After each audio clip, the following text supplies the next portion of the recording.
अरावली पर्वतमाला को लेकर राजस्थान की राजनीति एक बार फिर से गर्मा गई है। कांग्रेस ने इस मुद्दे पर भारतीय जनता पार्टी की राज्य और केंद्र सरकार के खिलाफ खुलकर मोर्चा खोल दिया है। कांग्रेस प्रदेश अध्यक्ष गोविंद सिंह डोटासरा ने ऐलान किया है कि अरावली को बचाने के लिए पूरी कांग्रेस सड़कों पर उतरेगी और राज्य भर में आंदोलन भी किया जाएगा।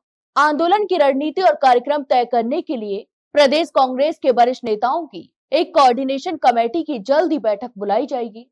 तो वहीं प्रदेश मुख्यालय पर आयोजित प्रेस वार्ता में गोविंद सिंह डोटासरा और नेता प्रतिपक्ष टीकाराम जूली ने सरकार पर गंभीर आरोप लगाए हैं। यहां तक कि डोटासरा ने कहा कि अरावली में खनन कराने के लिए सरकार कंपनियों से चंदा वसूल रही है और इसी के बदले पर्यावरण के साथ खिलवाड़ भी किया जा रहा है।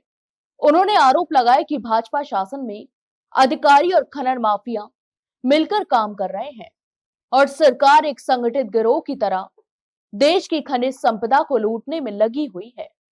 यहां तक कि डोटासरा ने केंद्र और राज्य सरकार पर जनता को गुमराह करने का आरोप लगाते हुए कहा कि सरकार यह प्रचार कर रही है कि केवल 0.91% वन क्षेत्र में ही खनन होगा, जबकि हकीकत इससे बिल्कुल अलग है।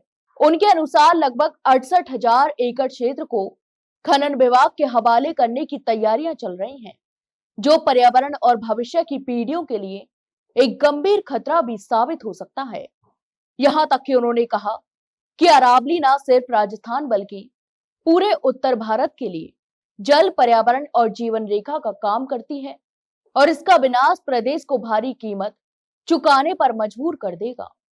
कांग्रेस पीसीसी अध्यक्ष ने राज्य वित्त आयोग के अध्यक्ष अरुण चतुर्वेदी पर भी निशाना साधा और कहा कि संवैधानिक पद पर रहते हुए राजनीतिक बयानबाजी करना मर्यादाओं के खिलाफ है। डोटासरा ने मांग की है कि ऐसे पदों पर बैठे लोगों को निष्पक्षता बनाए रखनी चाहिए और सरकार की प्रवक्ता की तरह व्यवहार नहीं करना चाहिए। तो वहीं दूसरी ओर नेता प्रतिपक्ष टीकाराम जूली ने भी मुख्यमंत्री भजनलाल शर्मा पर सीधा सवाल खड़ा किया है। जूली ने कहा कि मुख्यमंत्री बार बार यह दावा कर रहे हैं कि वे अरावली का कुछ भी नहीं बिगड़ने देंगे, लेकिन यह स्पष्ट नहीं कर रहे हैं कि वे इसे बचाने के लिए क्या कुछ ठोस कदम उठाएंगे। उन्होंने तंज कसते हुए कहा कि पहली बार मुख्यमंत्री ने बिना पर्ची के कोई बात तो कही है, लेकिन सवाल यह है क्या वे उस पर अमल भी कर पाएंगे। यहां तक कि जूली ने यह भी पूछा क्या मुख्यमंत्री अरावली को बचाने के लिए सुप्रीम कोर्ट जाएंगे और वहां मजबूती से प्रदेश का पक्ष रखेंगे। उन्होंने केंद्रीय पर्यावरण मंत्री भूपेंद्र यादव पर भी आरोप लगाते हुए कहा कि सरिस्का क्षेत्र में 50 से अधिक खानों को खोलने का रास्ता उन्हीं के फैसलों से बना था, जिसे बाद में कोर्ट को फटकार के बाद रोका गया। जूली ने कहा कि भाजपा सरकार की नीतियां पर्यावरण संरक्षण के दावों के बिल्कुल उलट हैं। कांग्रेस नेताओं ने साफ किया है यदि सरकार ने अरावली को लेकर अपने फैसले वापस नहीं लिए और खनन पर रोक लगाने के लिए ठोस कदम नहीं उठाए तो कांग्रेस राज्य भर में एक बड़ा आंदोलन छेड़ेगी।